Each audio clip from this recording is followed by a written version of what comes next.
Okay, I want to do at least a 15 minute video for Friends of Yehoshua channel, YouTube channel. I want to start out by reminding us that the foundation of this is Yeshua calling us his friend and no longer calling us slaves. He doesn't want us to look at him as a master.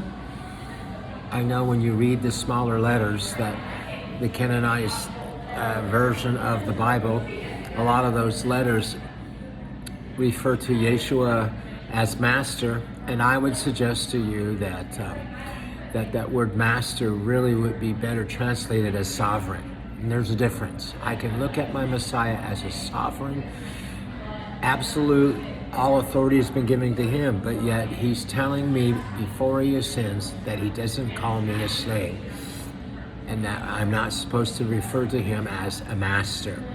But he says that he calls me a friend, and he tells me why, because he reveals our Heavenly Father's heart and commands. And he said, "You are my friend," Yeshua says this, "if you keep the commandments, keep the Torah." Understand what that means. And that's kind of not Christianity. Most of Christianity believes that the Torah is done away with. So, and there's a lot out there on YouTube. Declare that up, to realign those passages that are out of context. Yeshua says that, and then you will say, "Lord, Lord, Master, Master, look at what all I've done." And he will say, "I don't know you," but he doesn't know us because of our lawlessness.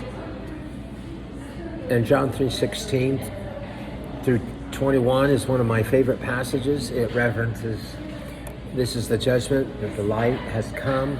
Psalms 119 references the light as the Torah, the instructions, the laws. And there are those who will come into the light to see that their deeds, the fruit of their faith, to see if they are from Jehovah or not. And there are those who won't come into the light, who won't embrace the Torah, who will deny the Torah, who deny the instructions, who say it's been fulfilled, who will say that we no longer need to abide in that, even though one of Paul's letters says that righteousness is for those who do the Torah are righteous. After coming into alignment, after receiving Yeshua's and what he did for us, in order for us to be able to walk out our faith, walking out righteousness, as in go and sin no more, as in he doesn't want us to maintain sin consciousness. And that's where I want to reflect on a story that we're familiar with, that the Messiah taught. It was the story of two sons. We know it as, or we've been told it as, the prodigal son, because the emphasis is on the prodigal son. But the reality, it's really about the father's heart. And the two sons had two things in common. Two things that kept them out of relationship with the father. And even when the prodigal son went out, he woke up in his senses, his five senses, our emotions, the fivefold senses that are out here around us, will keep us trapped in sin consciousness. And so we know the story. He remembers his dad being a good employee on the farm, in the business. He treated his employees better, and he could at least go back and be an employee. And we know the story, but I want you to think about the father's heart. As here's the father seeing his son afar off, goes to him and kisses him and hugs him, and he's trying to say, "Father, I'm not worthy to be your son. I did all these things." And we get an image of what true repentance is. We get an image of a soul's heart who's broken, and the reality, and in his heart, he just wants to do good. He wants just to be a servant and serve as a servant. And we know the story. He gets completely restored. There was no 2-year proving yourself. There was no got to earn your way in to get the ring back and the shoes back on your feet. And there was a celebration, both family and servants and employees. And then we know the story. And this is the part where I think that in the boundaries of the religious, in the boundaries of Christianity, in the boundaries of the self-righteous brother who says they're a sinner, but are they? Do they know what sin that they've committed?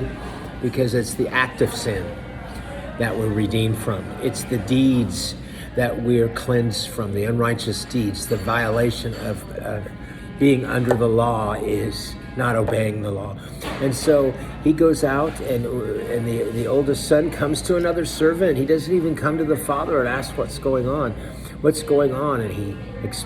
the fellow servant explains. And I want to point out that it's in that moment where the two sons have one thing in common. They don't know their father.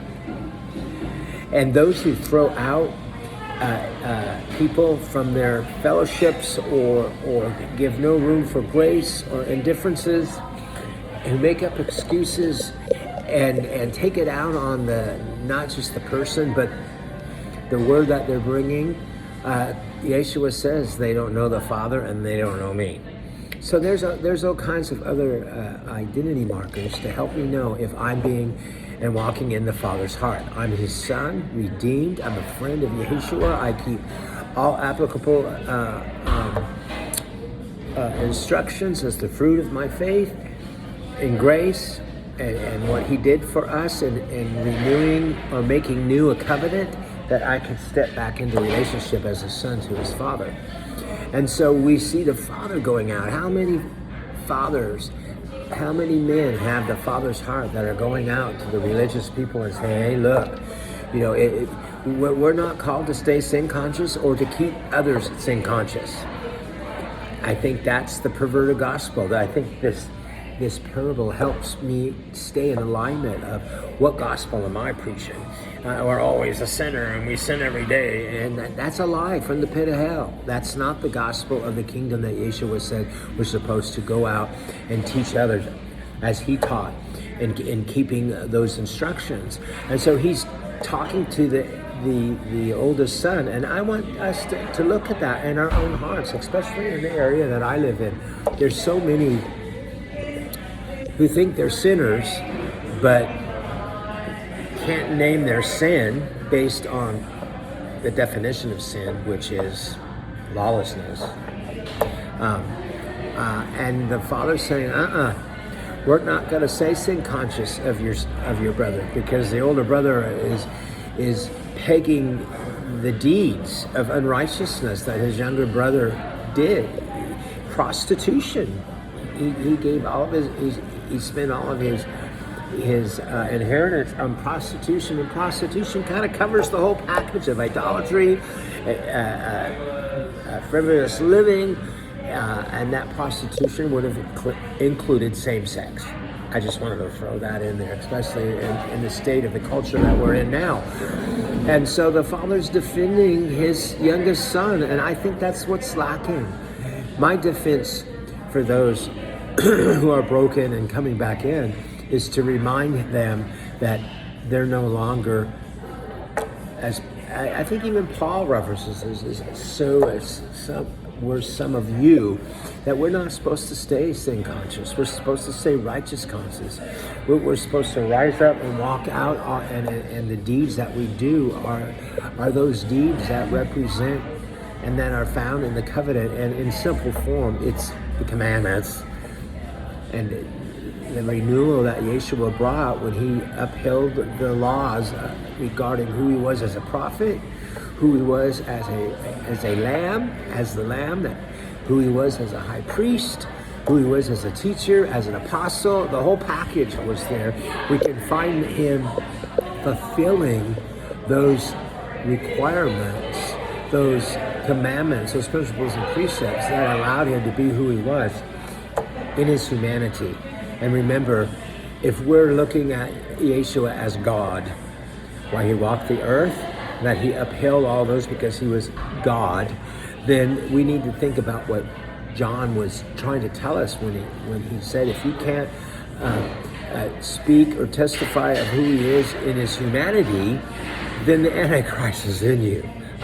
What does that mean? I'll leave that for you to look. So, as I put out the idea of the prodigal son story, changing the title to the Father's Heart story, challenging me, challenging you, how do we help those who come back into the community and protect them from the gnashing of the teeth of the older brother that's on the farm, that wants to remind you of your sin, or doesn't know how to remind you, you were once lost and now found, you were once dead and you're now alive. That's the extent that I'm supposed to remember.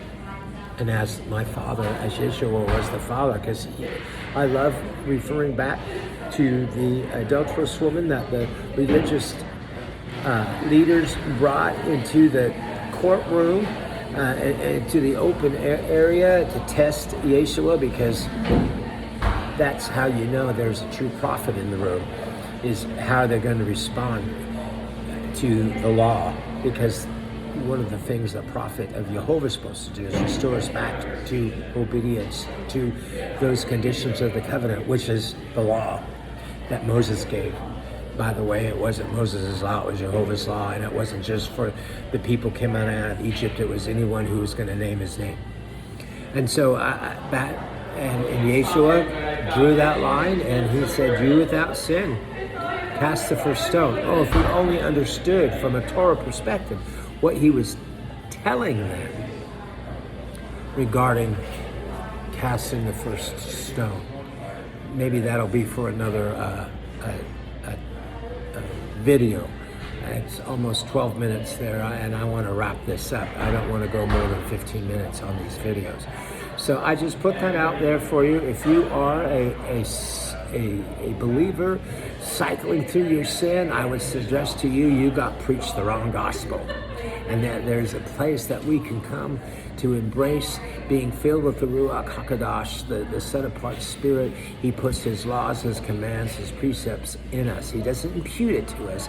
He imparts it to us, and He enables us to follow it. And even before the death and resurrection, He was telling those who are violating sexual laws, who are violating food laws, violating lording and governing and keeping people in bondage and in debt laws, calling them to go and sin no more and follow Him. So let John 3:16 through 21 come alive in you and become a friend of the Messiah as He's become your friend, and have that personal relationship that we're supposed to have. Shalom, my friends. I look forward to doing another video soon.